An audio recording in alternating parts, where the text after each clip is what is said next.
I think the idea of standardizing is probably what I have taken from the franchising world the most. The importance of standardizing and the importance of having a process and following it. Because you watch businesses that succeed and you watch businesses that don't succeed, and you start to look for those patterns of what really made a successful business versus what really made it hard, what made it more difficult than it needed to be. And what it kind of boils down to is, did you follow the process or did you not?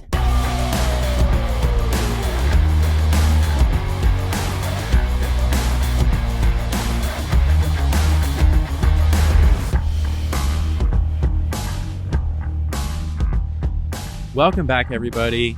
I'm so glad you're tuning in to Peter Lohman's podcast. I am Peter Lohman, and my guest here today is Kelli Segretto. Kelli, I'm really excited to have you on the show today. We got all kinds of fun topics we're going to get into. Thanks for joining me. Thanks for having me. It's exciting to be here. Yeah.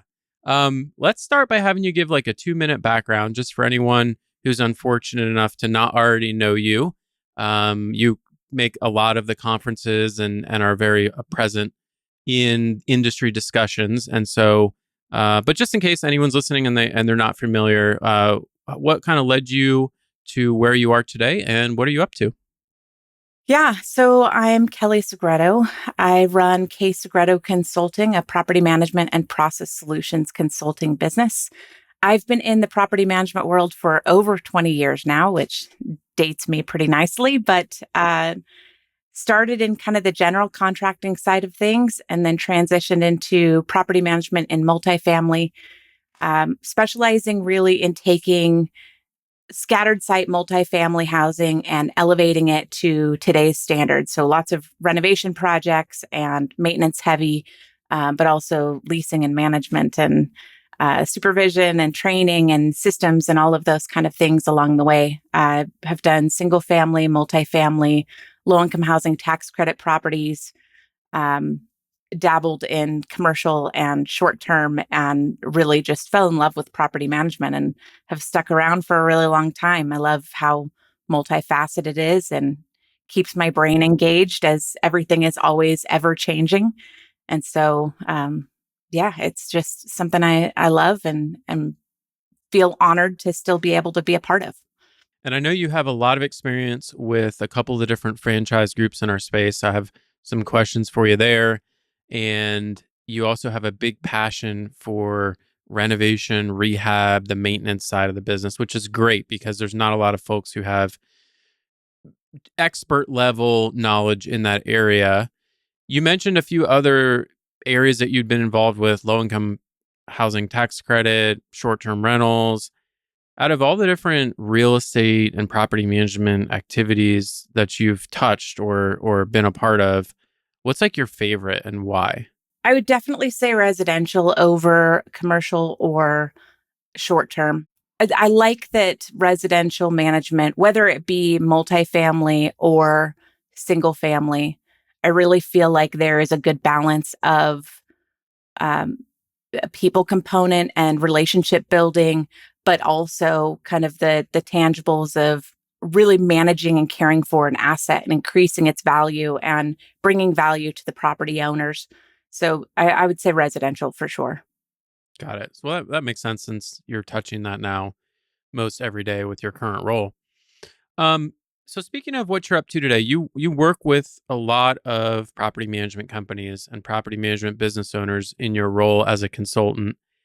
And I'd love to hear from you if you're chatting with someone who knows that they need to get started with essentially bringing a level of systems and process into their business. They've seen the podcasts, they've been to the conferences, and they know that they need to make a change because right now things are chaotic and scattered and nothing's written down. But they don't know where to start. And they're feeling really overwhelmed because they hear all these smart people saying all these things and using all this technology, and it just seems out of reach or it seems complex and scary. How do you guide those folks? What's your advice that you share to help them on the right path? I think the most important thing is to break things down. And you don't have to transform your business overnight. And you really shouldn't. It's too much for your team. It's too much for yourself. It's too much for your clients to take all at once. And so what my approach typically is we'll go through and we'll develop an issues list. We'll determine what are the biggest fires, what are the biggest struggles, what are the biggest hurdles that you're coming across in your business today, and we'll start there. And I like to formulate an actual action plan with all of my clients so that we have a clear starting point. We know what we want to accomplish, when we want to accomplish it, and really prioritize what's going to be the biggest impact for their goals, um, in the short term and then also in the long term, and stagger things in a way that you're eating the elephant a bite at the time so that it's not so overwhelming. I feel like sometimes you go to these conferences and you come home with 25 new ideas and they want to implement all of them. That's not feasible. You have to be able to break it down, give yourself achievable goals over time and a time scale that is realistic. I'll have some clients that'll start and they're like, I want to change my business and I need to do it by next month. And we have to reevaluate those expectations of like, okay, well, you want to implement Lead Simple and you want to change your maintenance program and you want to, do these kind of really big things. That's going to take longer than a month. That's great advice. And like one of the areas I get really curious when folks start talking about making big changes in their business, especially around process. And I think when I think about making a big change like that, what strikes me about the difficulty is you're taking on two big challenges at once. The first is documenting your business, which itself is a big undertaking. And then at the same time, sort of in parallel, you're trying to bring in a new technology partner, whether that's Lead Simple or somebody else. And that is a lot, right? And I'm like a systems and tech guy, and that's a lot for me to think about. So I'm sure you've helped dozens and dozens of clients through this stage. Do you start with the documenting and you're like, listen, regardless of the tech solution, the first thing we need to do is figure out like how you guys do a lease renewal. We're going to get that into some form of document. Or do you start with this technology and you're like, okay, we've landed on the technology because of X, Y, and Z reason. And now we're going to, in the process of using the software, build out your process as you're doing it. Most clients were going through a phase of documentation first. Okay. And it's one at a time. You're documenting a process start to finish, and then you're inputting into a tool and you're implementing that technology. And then we're going through and we're documenting the next one.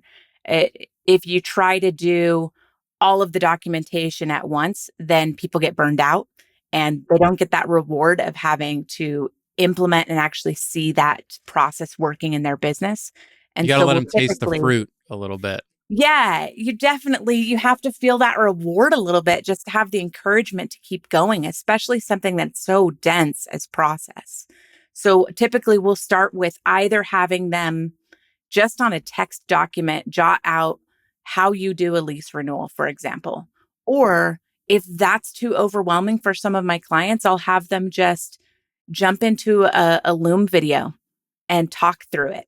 And I'll document it onto a piece of paper for them so that we can then review it and we can talk about best practices and we'll make the improvements to that text document and any adjustments or best practices we want to infuse into the business, get buy-in from the stakeholders within the company, and then we'll implement that new process into a technology. Love that. And for the listeners, everything she just described, except the last sentence, is free.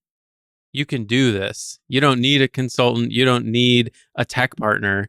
I'll advocate for the listeners for a moment. Like it is that simple. And that's how we started too. We started with a text document and I would literally print it off every time we had a new lease signing or a move out. And I would run through and check it off physically with a pen, scratch it out, reorder it. Oh, we don't do this anymore. I'd handwrite in a step that I forgot. Then I would go back, update the Word document. And then the next time I printed it, it was a little bit better. I love that stuff. Sometimes I kind of wish we could go back just because it's so tactile and it forces you to like just be right with it, like right with the document and the process. Yeah, I started on paper checklists. I mean, I started when dinosaurs were still roaming the earth. So We had triplicate forms and paper documents, and there was no property management software that we were running when I first started in this industry. And so everything was check boxes on a page or initials on a page where you'd sign off that you did all of the things for an application or all of the things for a new move in. Um, and that's where some companies are. And that's fine if that's where your company is. If what you can handle right now is a paper document, have that, but it's better than having no process at all. It's infinitely better. It's so much better. And I think taking that around to your team and getting them comfortable with checking things off as they go and getting your team comfortable with giving you feedback that the way you've written it is stupid and wrong. Like, that's awesome. You should be encouraging them to tell you that so that you can either A, learn from what they're saying and update your process and then reprint it, or B, take that as an opportunity to correct their thinking as to why you want it done in a certain way. Like, that two-way dialogue is so important because anything more than just a few people at your company and you're no longer the one doing everything. And the person who's on their 100th lease renewal of the year is probably going to know a few things that you may have forgotten since you did it 3 years ago. Well, and your team should be the experts. They should be the ones that are, I mean, the best thing to do with a functional team is give them the boundaries of where you want them to live in their role. Give them the roles, responsibilities, and the boundaries around that role, and then let them do it their way. Let them figure out what's going to be best to achieve the goal of what they need to achieve for their department. Give them strong KPIs that they can work towards and help them determine what their goals and projects should be, but let them have ownership in it. When you give somebody that authority to own their role, you get a different outcome. And then they should be the one that's driving the process and teaching you at some point in your organization uh, how things will run a little bit smoother. Yep, love that. So, sticking with the team for a moment, I want to sort of paint another picture, which is a property management business owner with a larger company that has implemented systems and processes and has a number of folks doing work on using those processes either in a local office or even remote team members. But they start to realize that some of their metrics aren't looking so good, specifically like the DLER, which is basically a measure of how much revenue per employee you're driving or revenue per labor dollar. If someone has identified that they're charging appropriately, meaning their revenue per unit is good, but their DLER is bad, the diagnosis there is the team isn't efficient with what they're doing. And so my question for you is, let's take that as a given that there's some kind of problem with team efficiency or throughput. How do we diagnose that from there? This is something that I struggle with sometimes myself is when you have a bigger team and you don't have direct visibility of everybody, you don't know what they're doing all day. For a business owner who's feeling fear and anxiety around what's everybody doing and why are we not getting the work done that we should be given the number of people that we have, where do we go from there? The first way that I like to approach those kind of challenges in a team is one on one interviews. And so I'll actually set time with each employee, give them a half hour to an hour, and build that relationship and that transparency. Sometimes having an outside person coming in has been really beneficial because they tell me things that they won't necessarily tell their direct supervisor or the owner of the company. And so getting feedback from each person, making sure they have a voice, making sure that they can tell you what's going really well, but also tell you what's not working as well as it should. And I find that because they're living it every day and they're working with the other people in the organization, they see a lot of the gaps that we don't from a higher perspective. If you're just looking at the numbers, say you're an owner and you're a little bit removed from your day to day, you're just getting monthly reports, you're seeing your numbers are starting to fall off, you're so far removed from what's going on, you're not the eyes and ears anymore. Your staff is. And so having that opportunity for each person to kind of give their perspective from where they're sitting, from their seat, from their role, that will give you those insights. And then you start watching for those overlaps. By doing it one on one, you get individual feedback that you can then cross compare and analyze and say, okay, these are the big struggles that we're having, or this is the department that really is the friction point in the organization that's causing a lot of the slowdown. Or, if you have a process tool, then you can dive into the metrics of your process tool and see kind of the day-to-day activities there as well. But we normally will start with those one-on-one interviews, and I find that that is very, very insightful to start gaining traction in the right direction. And what are some of the key phrases that you're listening for in those one-on-one interviews that's going to clue you in as to either this person's overloaded or they're underloaded or they're like a bad fit culturally? Like, you're going to hear a lot of words during a half hour to an hour, but what are some of those phrases that you're kind of like, "Ooh, okay, I think I may know what's going on here." Yeah, anyone who is telling me that, I mean, first you're sensing more body language, you're sensing more of what their emotions are towards different teams. If you ask them, how are things going with the maintenance team? And you see them shift and kind of turn away and, or like do one of these, like the hand on the forehead, you can kind of pick up some of those little cues faster than you will the words that are coming out of their mouth. Sometimes you're listening for the things that they're not saying more than the things that they are saying. And so, but I would say, as far as key phrases, if anyone's saying that they're overwhelmed or they don't have enough hours in the day, or they tried to take time off, but they just know anytime they take time off that they come back to double work, and so it's just not worth it. Or they're confused because they don't even know what their role is. I met with a team recently where one of the people that I met with was like, yeah, I know this is what my title is, but no one ever told me what that actually means. And so you're listening for those cues of confusion, of lack of process, of communication. Anytime that there's communication issues, especially teams that have gone more departmental, that's one of their biggest challenges, is keeping all the communication straight. So I would say, you're listening for those cues about communication, about transparency, about leadership, about really just ownership of roles, really understanding what their role is in the organization. Burnout, you're definitely looking for burnout. This industry is prime for burnout in every single seat. And if people are not given the opportunity to vent or the opportunity to grow or the opportunity to step away sometimes, then this can be a very overwhelming role. That's a great point. The burnout thing is so real. I've gotten some feedback from some of our leadership team members recently around how just difficult this business really is. And these are people, high level folks who have worked across many different types of industries and small businesses. And just hearing from them that no, this is actually really, really, really hard. Even compared, like all business is hard, all small business is hard, but this is uniquely difficult for X, Y, and Z reasons. That was very eye opening.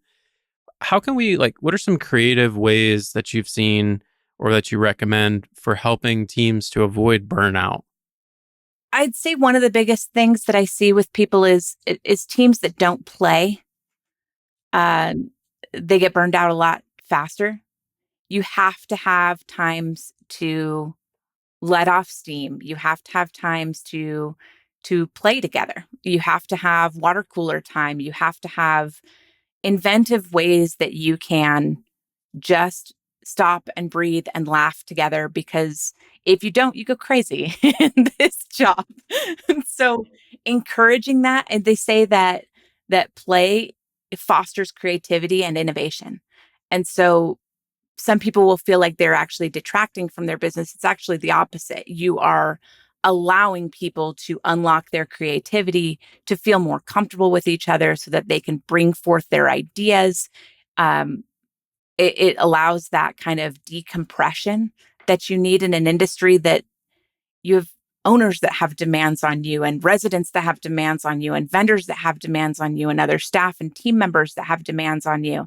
And so you have to be able to just laugh about it sometimes and blow off steam. And so having I have a team that does a game day regularly, and they do cahoots and they do other fun things that they can do, with remote team members and with in-office personnel. And so having that opportunity, I think, is a really big part. If people don't like where they work, they're going to get burnt out a lot faster. That's great, and I love the suggestion that is applicable for remote team members as well, because that is a larger and larger part of our team, and I think a lot of companies are going along similar lines. I want to ask you now about maintenance and rehabs. I know this is an area that you love. And for property managers who either have an in house maintenance department or don't, I'd love to hear some of your top suggestions around this topic specific to folks who own or operate residential property management companies. I'm thinking about things like software or structure of the maintenance side of the house, building an in-house team versus relying on third-party vendors. Is this something where we set up a separate LLC? Like, give me some of your perspectives on this as you've worked with a lot of different people and have a lot of direct experience. I love maintenance. So um, that was a lot. That was a lot of different I things. know Which it was a road do you lot. want to I go want to give down? you a few options to go to choose from. I'll remind you of any that we missed. I think one of the big questions that I'm hearing a lot more of is, do I keep my team in-house or do I start my own maintenance company? And the answer is it depends, which is the common answer in everything property management. I feel like every time someone asks a direct question, the answer is always it depends. Um, I think the important thing to remember is what you're really gaining when you open a LLC, for example, or you start your own maintenance company, is a level of protection and insulation from your property management company. That is the biggest benefit. The biggest hurdle that I see is people then have these two companies and they want both to be profitable on their own. And then you have that kind of, where does the markup live? How do I make money on maintenance? Where do I make money on maintenance? And so if you try to make money on both your property management side and your maintenance business side, that's where you start to have to raise your prices to a level to where it doesn't make sense for your owners anymore. And that's where people start to really find struggles. So I think having an individual maintenance company is awesome when you get to a size where that makes sense. And I would say you're not hitting that until over 500 doors. I would say that until then, running in house maintenance is awesome. If you plan on never doing third party maintenance, which is, maintenance for outside companies, let's say that you want to loan your maintenance team out to other property management companies, or you want your maintenance team to be able to do services for your property owners' personal homes and be able to go do services for them there and have that upsell there. That's where really having a third party maintenance company makes a lot of sense. But if you're keeping everything in house and you're only doing this as part of your property management business, sometimes it's easier and cleaner to just keep it all in house, if that makes sense. Um, I've have a couple of teams that I've worked with where we've gone down the road of splitting the team off, and ultimately the decision was to keep it in house because of just kind of keeping them part of the team, keeping them feeling like they're part of the team, keeping the communication really clear, keeping the transparency with the owners in their particular portfolio. So it really depends on your owners. It depends on your area. It also depends on if you ever plan to do third party or not.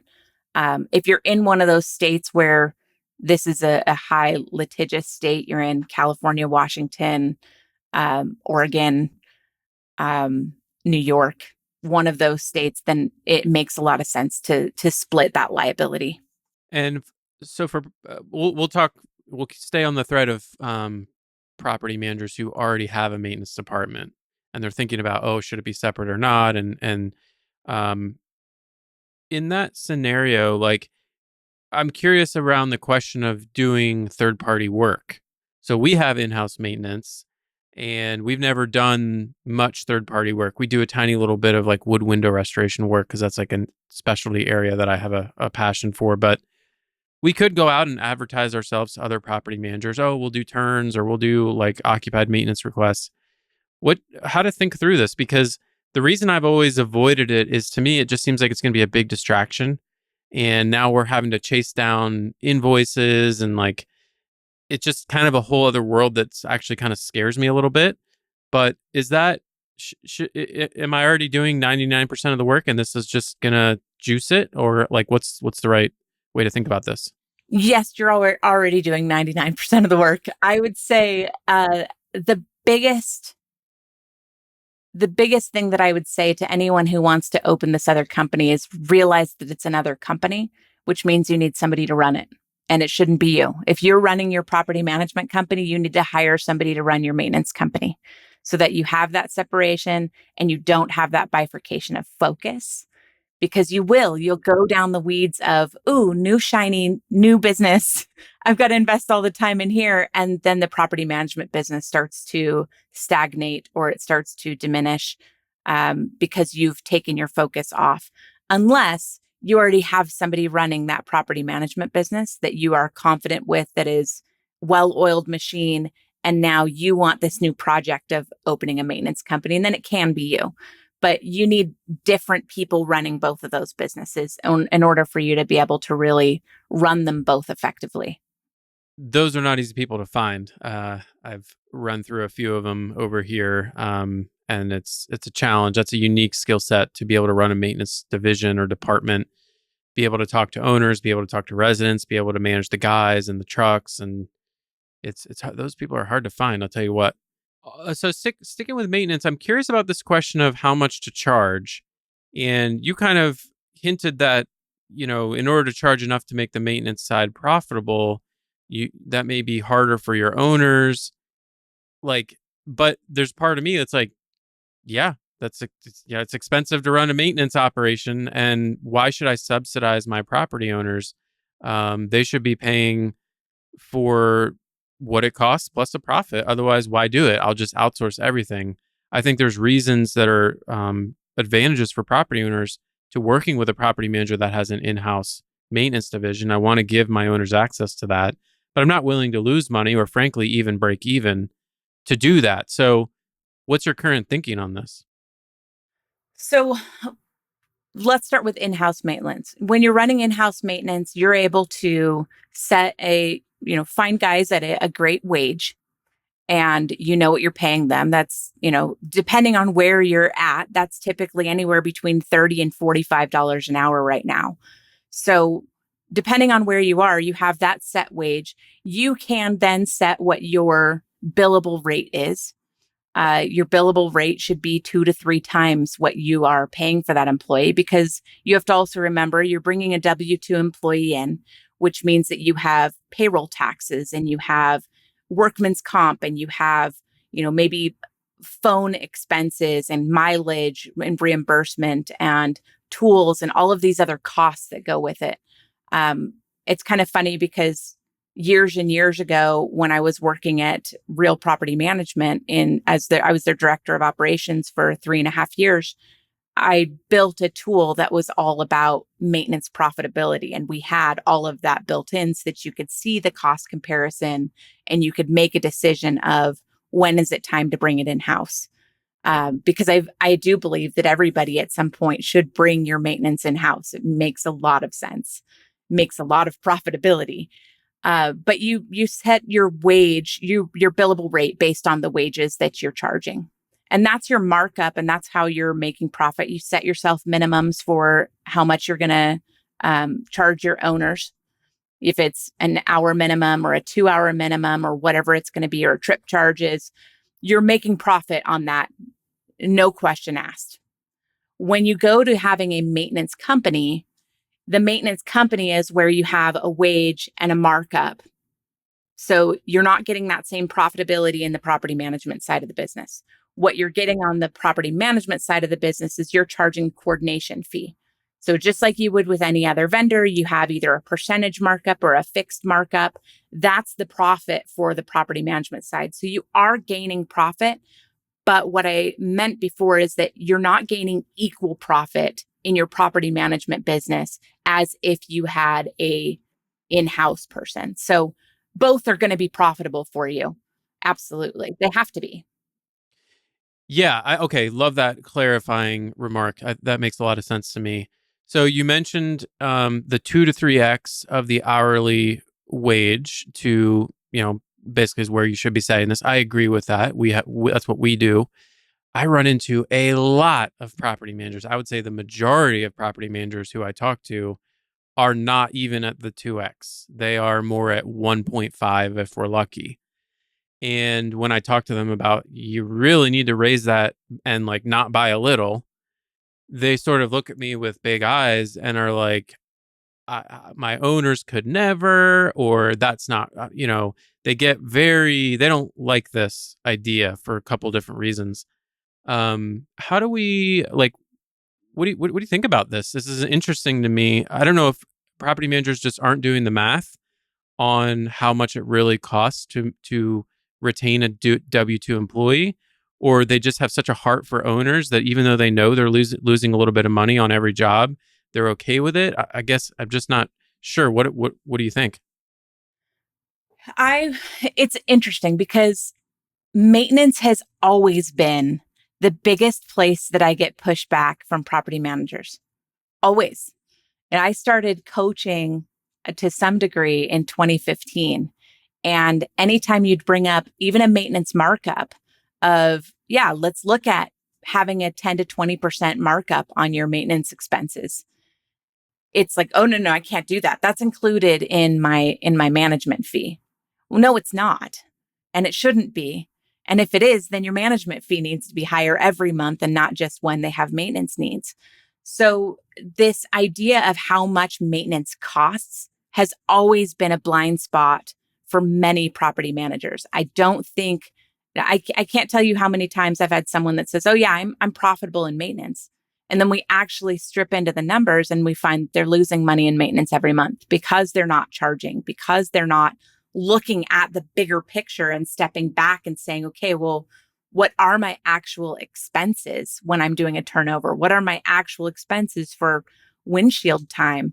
What are my actual expenses for, just simple things that we're doing in maintenance? So I think part of it is education. Part of it is just not diving into the right numbers in your organization to really know what it costs you.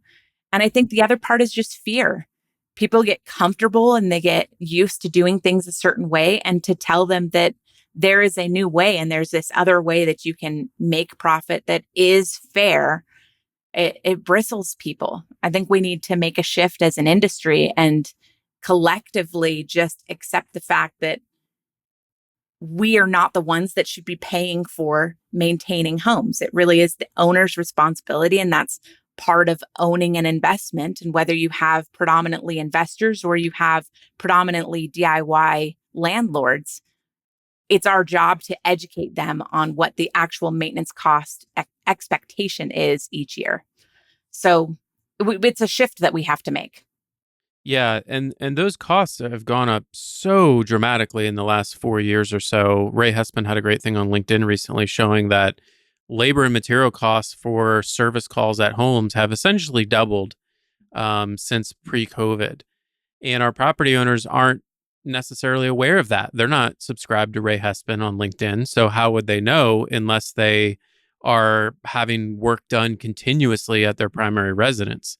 So yes, you're right. It's our job to educate them. It's also our job to educate ourselves and keep up with for our own knowledge of how much to charge on an hourly rate and how to essentially get paid back for things like shopping time and material costs. And I think we're selling ourselves short as professional property managers when we undercharge here. I don't know if many property managers understand how much it costs to go out and hire someone for small jobs, the way our in-house teams are actually fulfilling for our owners. As property managers, we have access to this huge vendor network and we have volume. And so if we need something done in our personal residence, we're either having our guys do it, or we're having our plumber that we've used for 10 years come by, and they're giving us a rate. That is nothing like what a property owner would pay if they just needed to call and get an electrician over to their duplex. They're going to be paying hundreds of dollars an hour, many, many hundreds of dollars an hour. Whereas we're sending our maintenance tech over there, it's 15-minute drive. The tech messes around for 45 minutes, gets the problem fixed, and they're back in the office. And we're thinking, well, how could I possibly charge my owner more than $90 for that? I mean, that would just be obscene. But the reality is, if that was like someone that the owner had just found by searching Google, they would have paid $420 for something like that. I think it's easy to get out of touch. It's really easy. And so I actually recommend that we do market comparisons on going rates for different activities in vendors every year. You should be keeping your finger on the pulse. You need to know what the actual cost is for a plumber. You need to know what the actual cost is for an electrician. You need to know what the actual cost is for a handyman, for painters, for cleaners, and have an understanding of what your market is and what your market value is, especially those really large companies that you're stepping into wanting to have your own painting crew, have your own cleaning crew, have an in-house plumber. You have to know where you stack up against an actual market rate for a single family homeowner. Don't compare yourself against what you can get as your discounts with your volume. You can't do that. That's not fair market.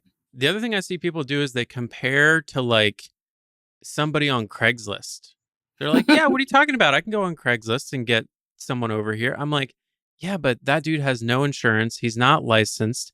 He's chucking a truck. He's not going to be professional with the residents. He's not going to clean up after himself. He's not going to be following all the guidelines around lead paint. And he might make a weird comment to a resident that would be a fair housing issue. Like, you just have no idea what you're getting there. That is nothing at all like having guys and gals showing up in your branded shirts in nice vehicles. Hey, Mr. Smith, how have you been? I was here last year. You mentioned your dog was sick. He's looking great. That's awesome. Like, that is nothing alike. Yeah. And I think one of the things that we forget is that sometimes our maintenance guys are seeing our residents more frequently than we are. And so they are the face of the company. Who you send is an extension and a representation of your company, whether it is an in-house maintenance person that you have more control over how they present themselves and how they follow through and how we follow up, versus a plumber that you hire. We're still responsible for that user experience, for that interaction with the resident, for the cleanliness of how that job site is left. And so vetting your vendors, holding them to a high standard, having a vendor contract where you have expectations that are laid out and you live by them is all very, very important. That is the face of your company for many of your residents, especially in this world where we've got people who are doing keyless move-ins. We've got some companies that aren't meeting face-to-face with that resident ever. And so that personal connection sometimes is with your maintenance guy or with your vendors. And so it is a big, big, important area where we put our best foot forward and present ourselves in a very professional and meaningful way. That's great. Yeah. And I love the idea of like shopping around once a year to get an understanding of the market. That's super valuable. And I would love to see some organization like NARPM kind of take that on actually as a service for our industry of like, hey, here's a price book across all 50 states and 200 major metro areas. Like, here's how much plumbers are charging. Here's how much electricians are charging. Here's how much handymen are charging in your area, so that you can use that information both to inform your owners, setting aside the fact that you may have in-house maintenance. Your owners just need to know that. And then also use that information to help set your own rates and make sure that you are feeling good about what you're charging. I think that would be super helpful for our industry, some sort of a regular audit or pricing, research. Yeah. I mean, it's not unlike what the national builders do with the prices of materials. You can get an annual book that shows you the average cost of your plumbing materials, your pipe fittings, your electrical wire, all of those kind of things. And that's what contractors use to be able to give estimates and bids, is they'll go to their annual book and see what kind of those standard That's pricing awesome. is. Let's go. That's We need one of those. Yeah, I mean, if we had that for the actual labor costs, actual industry by region labor costs, that would be huge. That'd be huge. Well, great. So you mentioned earlier your time as, I think it was director of operations for real property management. I know you spent some time at PMI as well at a very high level. And I wanted to ask you a really specific question about this. What are the franchisors doing right that us independents, or a majority of my audience is independent, could learn from? I know that when you're a franchise and you have potentially hundreds of franchisees offices and you're talking with them regularly and you're thinking about best practices, like there's got to be some gold in there, without giving away trade secrets or anything, that us independents could learn from. I think that the biggest thing that I saw so take a step backwards. I was, yes, the director of operations at Real Property Management for 3.5 years. I was also the director of ops and a franchise business coach at PMI for 2 years. I think one of the biggest things that I saw in franchise organizations that they do really well is they create this atmosphere of collective learning and collaboration. And so you see people come together and support one another. Property management is very much a business where you can feel like you're living on an island. And in a franchise, you are instantly part of a family that wraps their arms around you and helps support you through those beginning years and beyond. There's these beautiful friendships and these beautiful relationships that build as you're learning together and you're growing together and you're implementing similar processes and similar tools and functions. And so it is an apples to apples. Even if you're in a different market, you have that crossover to where it's like we're on the same technology, we're using the same vendors, we're following the same processes, we have the same documents. Yes, our laws are a little bit different, and that's where we kind of are separated from each other. But there's so much that is overlapping that there's great learning opportunities from one another that builds these really great friendships and these really great bonds and these really great learning opportunities within the franchise. That's awesome. So big sense of community sounds like that. Mhm. Yeah, and I can speak to the value of that. Having been part of a few different property management communities, it's huge because you do feel alone and sometimes scared about decisions that you made or market forces, lawsuits, employee problems, scary tenant issues. Just having a peer to chat with can go a long way toward improving your quality of life, quite frankly, as a property management business owner. Well, and I think it's important to note that most people coming into a franchise are not coming in with any kind of background in this industry. They're coming in blind. Many times, the very first thing they're doing is getting a real estate license and then finding a broker of record. So they're starting from zero. And so having that community to come around and to really bring you in and help you learn and help you grow and develop into a great property manager is it's priceless. That's one of the greatest benefits as someone who's starting in this industry, is to have that community kind of wrap around you when you know nothing. You're starting from zero, little baby business. So that, I think that's an important differentiator from, more established. You're a real estate agent and you decide to add a property management arm to your business. That's a very different starting point. You already have some industry knowledge and some uh, context around what you're doing before you get started.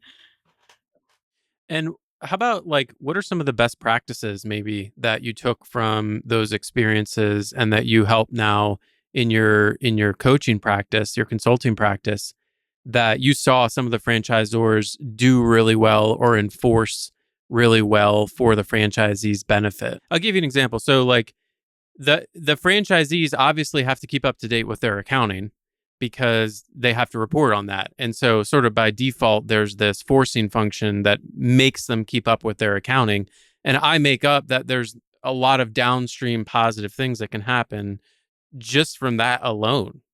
I think the idea of standardizing is probably what I have taken from the franchising world the most. The importance of standardizing and the importance of having a process and following it. Because you watch businesses that succeed and you watch businesses that don't succeed, and you start to look for those patterns of what really made a successful business versus what really made it hard, what made it more difficult than it needed to be. And what it kind of boils down to is, did you follow the process or did you not? And I think that's what I kind of gained the most perspective on in the franchising world in watching hundreds of businesses across the country and in Canada uh, either thrive or fizzle. Yeah, the power of standardization. I have a follow-up question on that because I'm a huge believer in this. And I actually think we as an industry need to standardize more. We had the NARPM accounting standards. That was a great start, but that's only 2% of what we do every day and everything that we touch. You know, you mentioned how like the franchisees um, in the different states, like that's where they sort of are more on their own because every state has some different rules. But there are a lot of things that are the same everywhere. What for you are some of the areas that we as an industry could begin to coalesce around a standard? Like what are like one or two processes or one or two areas of property management where with the right leadership and with the right input from everyone, we could just all come together and say, you know what? We're all going to do lease renewals this way, or we're all going to do move-ins this way. And the reason I'm so interested in this is I feel like if we could do this, if we could pull this off, the software that we use could become so much more powerful for starters. And we could also come together and produce educational material and literature for our owners and our residents that's now standard and produced by a group like NARPM that we can all use because it's all the same for everybody. I could go on and on for hours about why I think this would be beneficial for everybody, but what's your take on this? And if you agree, what's like one or two processes that are kind of ripe for this standardization? And you see that already in organizations like the National Apartment Association, where they produce a lot more materials and they produce a lot more content and documents and things like that for property managers to utilize. You also see that in organizations like IREM, where you can log in and you can see a bunch of commercial documents that have been created for you. I think that there's less which processes and more how we approach the business is what I would think we could standardize, because your process is going to differ in sometimes big ways depending on what state you're in. You know, you have some states where you can't look at criminal history until after you have an approval for an application. That's going to be very, very different for those particular states, whereas most states you can consider that as part of your approval process. Um, you have big differentiators in security deposits, both in how much you can charge and how much you can withhold. And so there's a lot of differentiators between the different states. Baseline process can be very similar. You see that with tools like Lead Simple, where they've created these templates that then you can go in and you can customize. We are kind of finding ways to template our processes a little bit. But I would say if I were looking at two areas I would love to see us standardize, it's the elevation of the standard of experience that we're creating for our owners and our residents, elevating to where we are seeing everyone as people and we are being more respectful and more thorough and more attentive, because I feel like that is going to be really important as more and more software comes out to help DIY landlords. What differentiates us as property managers? Well, this is a people business. This is a service industry. And so that level of service, I would love to see us as a standard elevate that level of care and that level of service. The other area is charging for maintenance. It is understanding the value of the maintenance that we provide and being more unified in how we talk about that with owners and how we project that value to the industry. I think those two differentiators would really change. It would take us from redheaded stepchild to legitimate kid at the table in the real estate world. Yeah, I love that answer, especially the first one. And the comparison to NAA is apt because they face all the same issues we do. They have all the same security deposit challenges, they have all the same resident screening challenges, and yet they have somehow figured out how to coalesce around a more standardized set of procedures and forms and contracts. So, yeah, what can we take from that group and just modify for our use and then agree on? Like, what's the holdup here? I don't, When it comes to contracts, there is best practices. I saw that in the franchising world. We created property management agreements. We created lease agreements that were then available as templates to the franchisees. The franchisees then had the responsibility to find a local real estate attorney with property management experience and have those documents vetted. And so yeah, I'm sure they all did that. I sure hope they did. I sure hope they did. I'm sure they didn't just give it a read over and say, yeah, this looks pretty good, I'm going to run with this. I'm sure some of them probably did. Not advised and not what was required from the franchisor perspective. But yeah, I think there are ways that we can standardize the documents and the resources that are available to people. It just would take then the responsibility being taken seriously in your individual states, because then you have that fallout of you don't want an organization to produce documents, those then to be utilized widely, and then there to be, a scarlet letter stamped on that organization from the courts in those different municipalities because the contracts don't match their local guidelines. So I think there has to be a balance. I think how NAA has approached it is, have you ever seen an NAA lease? They're like 60 pages long. They just encompass like everything you could possibly need them to. It's ridiculous. And so I think they go probably a little too far. But I think it's possible. I think that there are definitely some possibilities of creating more standardization without creating a monopoly or some of the issues that NAR is faced with. No, yeah, that's a whole other All can of that worms. stuff. Yeah. Yeah, and I know Profit Coach is really doing some great work around standardizing milestones for owners and residents as it relates to the common processes that we all do. So I am looking forward to following along there.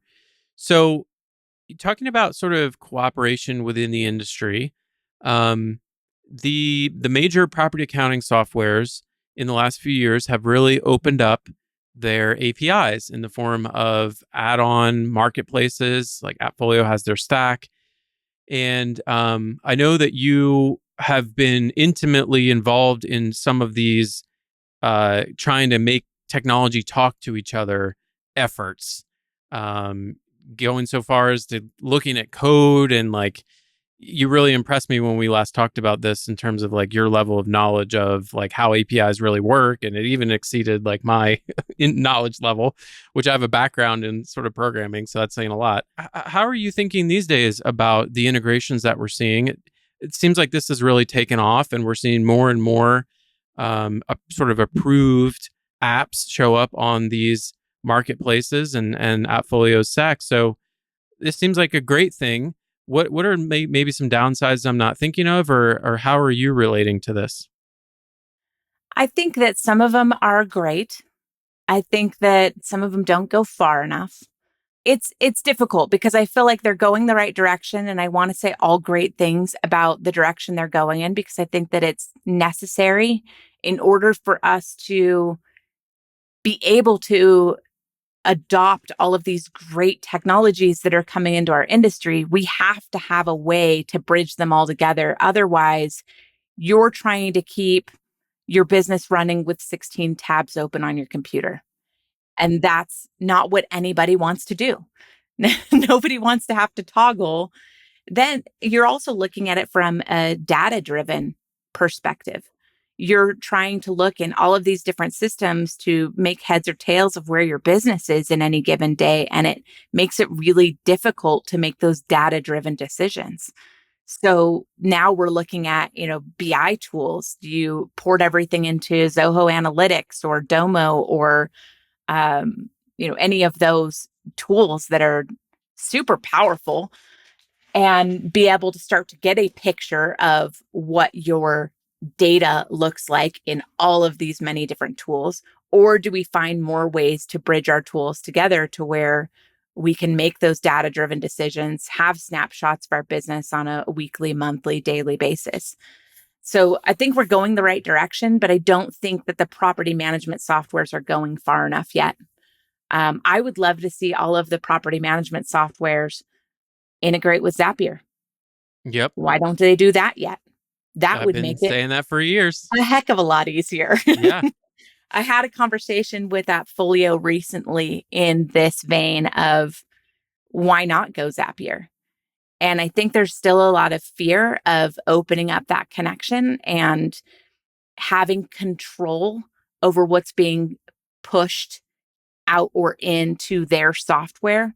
Um, I think there's some knowledge gaps there and some understanding of how that works and what protections they can put into place for themselves for that to be less of a concern.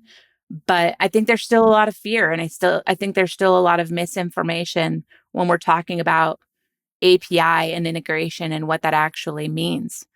Um, and so I think they're going in the right direction, but I think there's still some improvements that can be made to help get us where we need to be able to function in a more cohesive way when we do have inevitably so many different softwares running our businesses.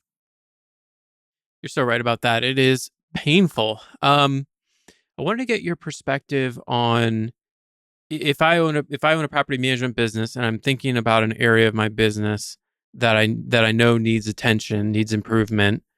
How do I know if I should hire a consultant? Like when I talk to property management business owners, they all know that there's a few parts of their business that are not optimized. And they have a few options at this point. They can dive in and try and fix it themselves. They can make a hire and hope that this hire has knowledge in that area, or maybe even screen for that during the interview process. They could adopt a new technology and hope the tech is going to magically fix it. Or they can bring in a consultant like yourself. And we have a growing number of really great people in our industry who are doing great work. What's the right way to be thinking through these options as a business owner? Um, I think you touched on a couple of them. It's do you do it yourself? Do you hire? Do you implement technology, or do you bring someone in from the outside? I think the thing to remember is that doing it yourself, hiring, and implement technology all take time.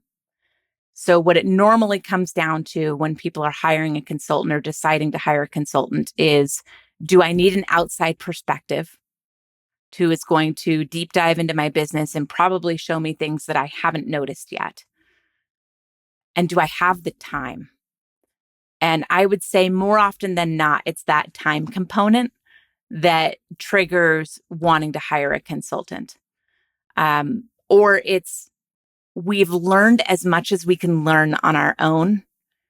And we know that there's further that we can go. And we have big goals of where we want to go, but we don't know what we don't know. And so hiring somebody to come in and infuse training and best practices and knowledge into your organization that we've gathered from thousands of other businesses, and we've seen what works and what doesn't work, and we've seen the challenges, and we've seen technologies and how they can influence or not influence your business. We can also help kind of shortcut some of those fixes in a way that it's going to take a little bit more trial and error. So do you have the patience and do you have the time for going through that on your own? Or do you want to invest in having a consultant come in to help shortcut some of those learning obstacles, infuse more knowledge into your business and perspective into your business? And also, if you're a consultant like me that will dive into the trenches and do actionably these projects for your business, that can take a lot of time off of your table as well. If you want to work with a coach is going to kind of talk you through and give you best practices and then you go and do.